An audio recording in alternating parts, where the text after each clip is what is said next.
Good evening money persons, welcome to 157th daily మనిషి. ఈరోజు మార్కెట్లో ఇంపార్టెంట్ అప్డేట్స్ అని క్విక్గా డిస్కస్ చేసేద్దాం. ముందుగా మనం మార్కెట్ అప్డేట్ చూసినట్లయితే నేను నైట్ యూఎస్ మార్కెట్ నెగిటివ్గా క్లోజ్ అయినా కూడా మన మేజర్ ఇండైసెస్ రెండు పాజిటివ్గానే ఓపెన్ అయ్యి, బట్ కానీ గ్లోబల్ మార్కెట్స్లో ఏదైతే ప్రెషర్ కనబడిందో ఆ ప్రెషర్ మన మార్కెట్స్ మీద కూడా దాని తర్వాత కనబడడం స్టార్ట్ అయింది. మన మార్కెట్స్ కూడా అక్కడి నుంచి స్లిప్ అయ్యి, అండ్ ఈవెన్ యూరోపియన్ మార్కెట్స్ కూడా నెగిటివ్గా ఓపెన్ అయ్యేసరికి అక్కడి నుంచి ఫర్దర్గా స్లిప్ అయ్యి సెన్సెక్స్ ఈరోజు సెషన్లో 410 పాయింట్స్ కరెక్టే 59,667 పాయింట్స్ దగ్గర క్లోజ్ అయింది. నిఫ్టీ 106 పాయింట్స్ కరెక్టే 17,748 పాయింట్స్ దగ్గర క్లోజ్ అయింది. ఈరోజు సెషన్లో బ్యాంక్ నిఫ్టీ 0.59% కరెక్ట్ అయింది. ఈరోజు సెషన్లో మిడ్ క్యాప్ స్టాక్స్లో కొంచెం ప్రెషర్ ఎక్కువ కనబడింది. అండ్ టాప్ గెయినర్స్లో మీరు ఇక్కడ చూడొచ్చు, మోస్ట్ ఆఫ్ ద స్టాక్స్ మీకు పిఈసీ స్టాక్సే కనబడతాయి. నెక్స్ట్ నేను మన డైలీ మనిషిలో కార్టెడ్ గురించి నేను ఎక్స్ప్లెయిన్ చేసినప్పుడు సీరియస్గా ఎక్స్ప్లెయిన్ చేశాను, చాలామంది అనుకున్నారు. కింద కామెంట్ సెక్షన్లో తర్వాత చూసాక అర్థమైంది నేను సీరియస్గా ఏమీ ఎక్స్ప్లెయిన్ చేయలేదు గైస్. కన్సర్న్తో మాట్లాడాను ఆ రోజు యాక్చువల్ నిన్న. ఎందుకంటే బికాస్ చాలామంది బేసిక్ కోడ్ చెక్ చేయకుండా స్టాక్స్లో డైరెక్ట్గా ఇన్వెస్ట్ చేస్తున్నారు. బుల్ మార్కెట్లో పర్లేదు, బట్ కానీ బేర్ మార్కెట్ కానీ కరెక్షన్స్ వచ్చినప్పుడు పాపం కష్టపడి సంపాదించిన డబ్బులు కదా కోల్పోతారన్న కన్సర్న్తో మాట్లాడాను.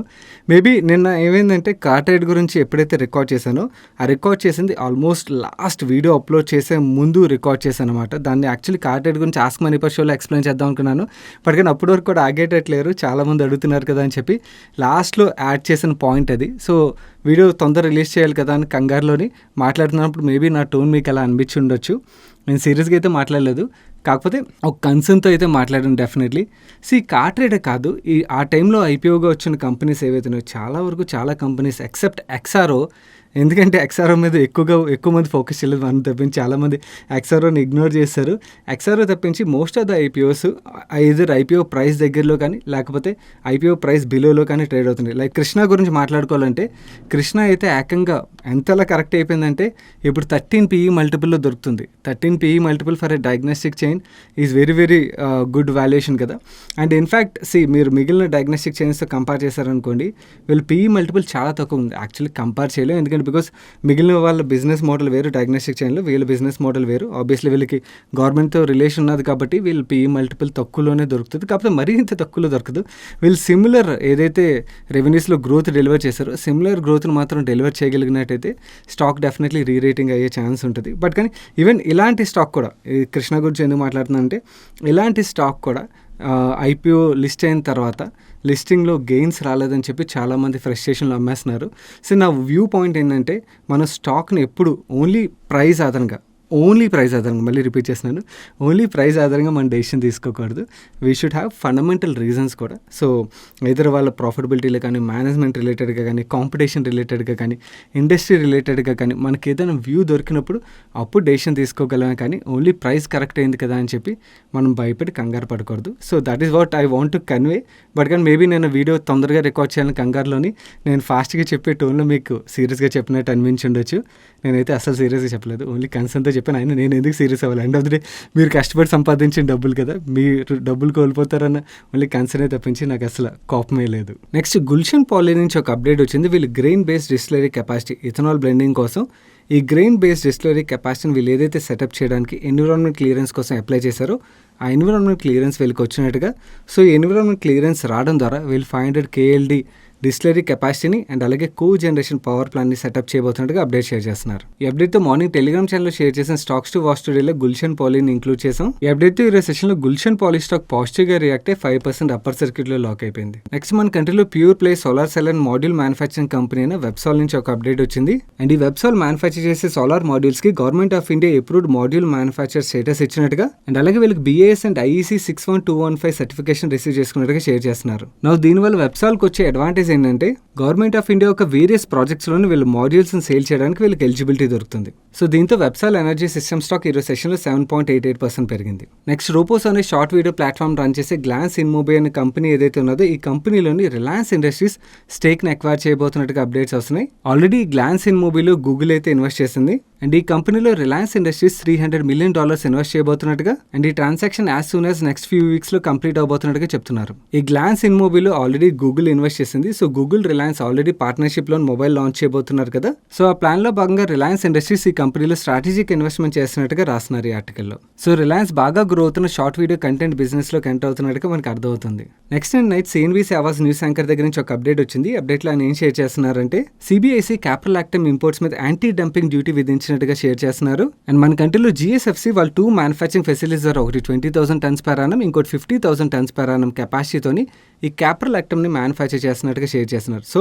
ఈ క్యాపిటల్ యాక్టివ్ ఇంపోర్ట్స్ మీద యాంటీ డంపింగ్ డ్యూటీ విధించినట్టయితే డెఫినెట్లీ ఇది కంపెనీకి పాజిటివ్ కదా, అందుకని ఈ సెషన్లో ఈ స్టాక్ 3% పైన పెరిగింది. Next REC 85,000 crores bonds debentures ద్వారా ఏదైతే ఫండ్ రైజింగ్ ప్లాన్ చేసిందో ఈ ఫండ్ రైజింగ్ కి షేర్ హోల్డర్స్ అప్రూవల్ ఇచ్చినట్టుగా అప్డేట్స్ వస్తున్నాయి. అండ్ వీళ్ళు 85,000 crores ని 1 or 2 ట్రంచెస్ లో ప్రైవేట్ ప్లేస్మెంట్ ద్వారా రేస్ చేయబోతున్నట్టుగా షేర్ చేస్తున్నారు. సో ఈ 85,000 crores ఫండ్ రైస్ చేయడం ద్వారా వీళ్ళు బిజినెస్ ని ఫర్దర్ గా ఎక్స్పాండ్ చేయొచ్చు కదా, అందుకని ఈ సెషన్ లో REC స్టాక్ పాజిటివ్ గా రియాక్ట్ అయ్యి 5% పైన పెరిగింది. నెక్స్ట్ లూపిన్ వాళ్ళు ఓన్ డయాగ్నోస్టిక్ సర్వీసెస్ స్టార్ట్ చేయబోతున్నట్టుగా ప్రీవియస్గా అప్డేట్స్ వచ్చాయి కదా, దాని మీద ఈరోజు బిజినెస్ స్టాండర్డ్ ఒక లేటెస్ట్ ఆర్టికల్ రిలీజ్ చేసింది. బిజినెస్ స్టాండర్డ్ ఏం చెప్తుందంటే Lupin diagnostic services next month నుంచి స్టార్ట్ అవబోతున్నాయని చెప్తున్నారు. అండ్ డయాగ్నోస్టిక్ సర్వీసెస్ బిజినెస్ ఏదైతే ఉన్నదో ఇది 100% లూపిన్ హెల్త్ కేర్ ఒక సబ్సిడీ కంపెనీ అవుతుంది. కరెంట్లీ ఈ కంపెనీ వాళ్ళ ఫ్రాంచైజీ పార్ట్నర్స్ని అండ్ టీమ్ని రిక్రూట్ చేసే ప్రాసెస్లో ఉన్నది. అండ్ వీళ్ళు 45,000 SFTలోని ముంబైలోని నావీ ముంబైలోని ఒక ల్యాబొరేటరీని సెటప్ చేయబోతున్నారు. అండ్ లూపిన్ లాంచ్ చేయబోతున్న ఈ డయాగ్నోస్టిక్ బిజినెస్కి ఆల్రెడీ సీనియర్ టీమ్ని Apollo diagnostics, doctor Lal path labs, SRL, Reliance life sciences లాంటి ఫేమస్ ఆర్గనైజేషన్స్లో వర్క్ చేస్తున్న సీనియర్ పీపుల్ ఎవరైతే ఉంటారో వాళ్ళని ఆల్రెడీ హైర్ చేస్తున్నారని చెప్తున్నారు. అండ్ లూపిన్ వాళ్ళు డయాగ్నోస్టిక్ చైన్ లాంచ్ చేసిన తర్వాత మన ఇండియాలో డయాగ్నోస్టిక్ బిజినెస్లో ఎంటర్ అయిన ఫస్ట్ ఫార్మా కంపెనీ అవుతుంది. Next Pondy oxides and chemicals నుంచి ఒక అప్డేట్ వచ్చింది. వీళ్ళు ఎగ్జిస్టింగ్ చిత్తూరులో ఉన్న ప్లాంట్ ఏదైతే ఉన్నదో ఈ ప్లాంట్లోని న్యూలీ కమిషన్ ఫెసిలిటీలో ట్రయల్ ప్రొడక్షన్ స్టార్ట్ చేసినట్టుగా అప్డేట్ షేర్ చేస్తున్నారు. ఈ copper recycling and refining facility ద్వారా కమింగ్ డేస్లో కాపర్ ఒక డిమాండ్ ఏదైతే పెరగబోతుందో దాన్ని పాండి ఆక్సైడ్ మీట్ అవ్వగలదని షేర్ చేస్తున్నారు. ఈ అప్డేట్ ఈ సెషన్లో స్టాక్ పాజిటివ్గా రియాక్ట్ 1.91% పెరిగింది.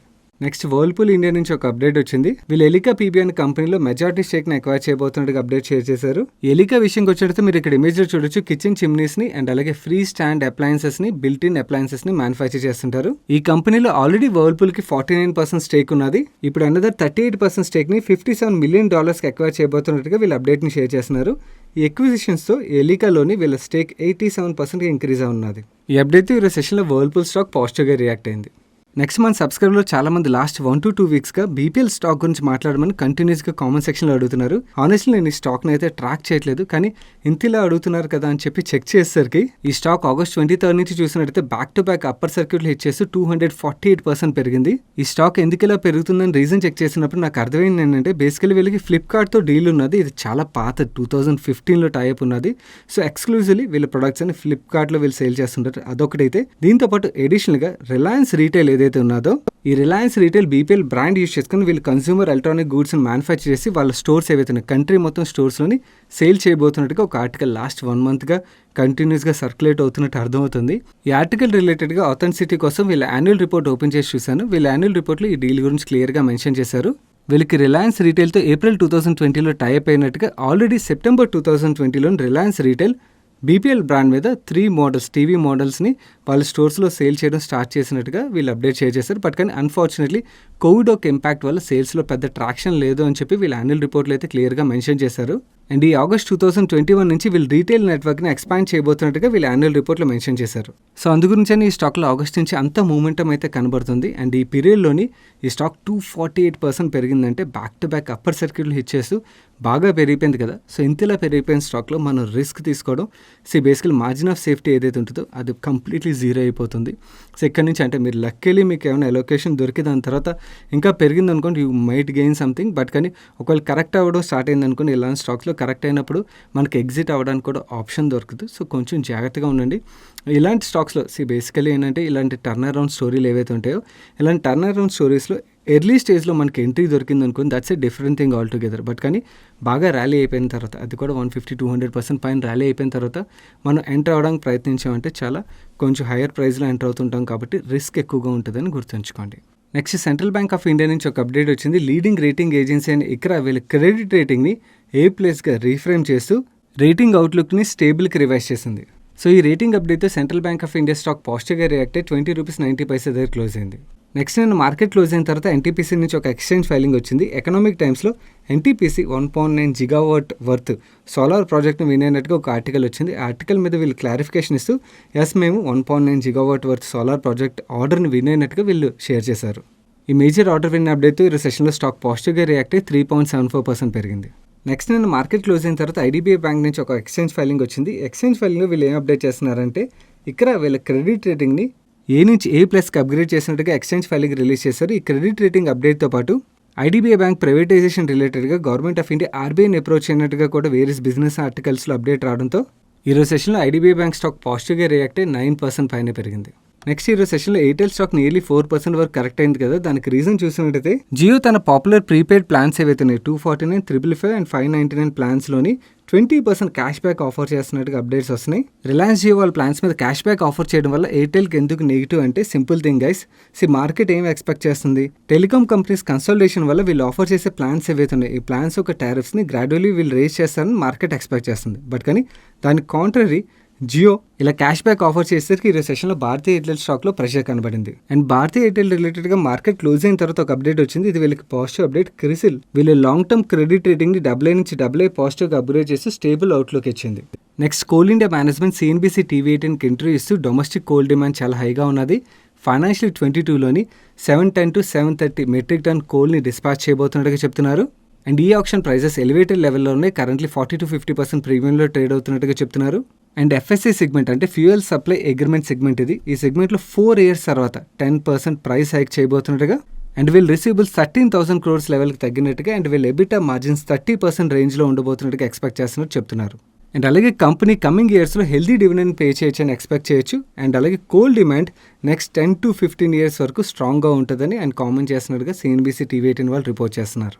మేనేజ్మెంట్ బిజినెస్ గ్రోత్ గురించి చాలా స్ట్రాంగ్గా కామెంటరీ చేశారు. ఈరోజు సెషన్లో కోల్ ఇండియా స్టాక్ పాజిటివ్గా రియాక్ట్ అయ్యి 4% పైన పెరిగింది. నెక్స్ట్ BPCL నెక్స్ట్ 5 yearsలో 1 lakh crores ఇన్వెస్ట్ చేయబోతున్నట్టుగా మీ ఇంట్లో ఆర్టికల్ వస్తుంది. వీళ్ళు petrochemical production capacity, gas business, clean fuel and augmenting marketing ఇన్ఫ్రాస్ట్రక్చర్ని డెవలప్ చేయడానికి ఇన్వెస్ట్ చేయబోతున్నట్టుగా చెప్తున్నారు. అండ్ అలాగే 1000 మెగావాట్ రెన్యూబుల్ పవర్ జనరేషన్ కెపాసిటీని ఎక్వైర్ చేయబోతున్నట్టుగా అండ్ దీంతోపాటు బయోఫ్యూయల్స్ అండ్ అలాగే హైడ్రోజన్ బిజినెస్లో కూడా ఇన్వెస్ట్ చేయబోతున్నట్టుగా అప్డేట్ చేస్తున్నారు. నెక్స్ట్ వీళ్ళు 19,000 పెట్రోల్ పంప్స్ ఏవైతే ఉన్నాయో ఇందులో 7,000 పెట్రోల్ పంప్స్ని ఎనర్జీ స్టేషన్స్గా కన్వర్ట్ చేయబోతున్నట్టుగా చెప్తున్నారు. అంటే ఈ పెట్రోల్ పంప్స్లో పెట్రోల్, డీజిల్, ఫ్లెక్స్ ఫ్యూయల్, CNGతో పాటు EV ఛార్జింగ్ ఫెసిలిటీ, హైడ్రోజన్ కూడా అవైలబుల్గా ఉంచబోతున్నట్టుగా చెప్తున్నారు.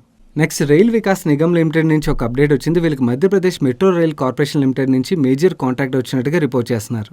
ఈ కాంట్రాక్ట్ ఒక వాల్యూ చూసినట్టయితే 381 crores 95,19,000 rupees. అండ్ ఈ కాంట్రాక్ట్లో భాగంగా RVNL 7 ఎలివేటెడ్ మెట్రో రైల్వే స్టేషన్స్ని 10 ఫ్లైఓవర్స్ని కన్స్ట్రక్ట్ చేయబోతున్నట్టుగా రిపోర్ట్ చేస్తున్నారు. సో ఇంత పెద్ద ఆర్డర్ రిసీవ్ చేసుకునేసరికి ఈరోజు సెషన్లో RVNL స్టాక్ పాజిటివ్గా రియాక్ట్ అయ్యి 30 rupees 25 దగ్గర క్లోజ్ అయింది. నెక్స్ట్ నైట్ రైమోండ్ లిమిటెడ్ నుంచి ఒక ఎక్స్చేంజ్ ఫైలింగ్ వచ్చింది. వీళ్ళు షేర్ హోల్డర్స్కి వాల్యూ క్రియేట్ చేయడం కోసం వీళ్ళ వేరియస్ బిజినెస్లు ఏవైతే ఉన్నాయో ఆ బిజినెస్ని కన్సాలిడేట్ చేయబోతున్నట్టుగా అండ్ ఈ కన్సాలిడేషన్ కోసం బోర్డు అప్రూవల్ ఇచ్చినట్టుగా షేర్ చేస్తున్నారు. వీళ్ళు tools and hardware and auto components business ఏదైతే ఉన్నదో ఈ బిజినెస్లో సినర్జీ పెంచడం కోసం ఇంజనీరింగ్ బిజినెస్లోని కన్సాలిడేట్ చేయబోతున్నట్టుగా అండ్ వీళ్ళు రియల్ ఎస్టేట్ బిజినెస్లో వేరియస్ డివిజన్స్ ఏవైతే ఉన్నాయి ఈ డివిజన్స్ అన్నిటిని రైమోండ్ లిమిటెడ్లోని హోల్లీ ఓన్ సబ్సిడీస్గా కన్వర్ట్ చేయడానికి సబ్సిడైజ్ చేయబోతున్నట్టుగా షేర్ చేస్తున్నారు. అండ్ అలాగే వీళ్ళు రైమోండ్ B2C బిజినెస్ ఏదైతే ఉన్నదో దీన్ని యాపరల్ బిజినెస్లోకి ట్రాన్స్ఫర్ చేయబోతున్నట్టుగా షేర్ చేస్తున్నారు. That's it for today's daily మనిషి గైస్. రేపు నుంచి Aditya Birla Sun Life asset management company IPO open అవుతుంది. ఈ IPO మీద మన ఛానల్లో డెడికేటెడ్ వీడియోని ఆల్రెడీ రిలీజ్ చేశాను. ఒకళ్ళు చూడనట్టయితే తప్పకుండా చూడడానికి ప్రయత్నించండి. ఎండ్ కార్డ్లో ఉంచుతాను. అండ్ ఈరోజు మన డైలీ మనిషిలో షేర్ చేసిన అప్డేట్స్ మీకు హెల్ప్ఫుల్ అయ్యి ఇప్పటివరకు వీడియోని లైక్ చేయనట్టయితే వీడియోని తప్పకుండా లైక్ చేయండి. అండ్ ఈ వీడియో మీ ఫ్రెండ్స్ అండ్ ఫ్యామిలీ మెంబర్స్కి హెల్ప్ఫుల్ అవుతుందంటే వాళ్ళు తప్పకుండా షేర్ చేయండి. అండ్ మీరు ఇదే ఫస్ట్ టైం మన మనీ పర్స్ ఛానల్కి వచ్చి ఛానల్ సబ్స్క్రైబ్ చేయనట్టయితే ఇక్కడ సబ్స్క్రైబ్ బటన్ మీద క్లిక్ చేసి ఛానల్ సబ్స్క్రైబ్ చేస్తూ పక్కన బెల్ ఐకాన్లోని ఆల్ నోటిఫికేషన్స్ యాక్టివేట్ చేసుకోండి. నేను సాయి కృష్ణ పత్రి రేపు డైలీ మనిషిలో కలుస్తాను. Till then good night.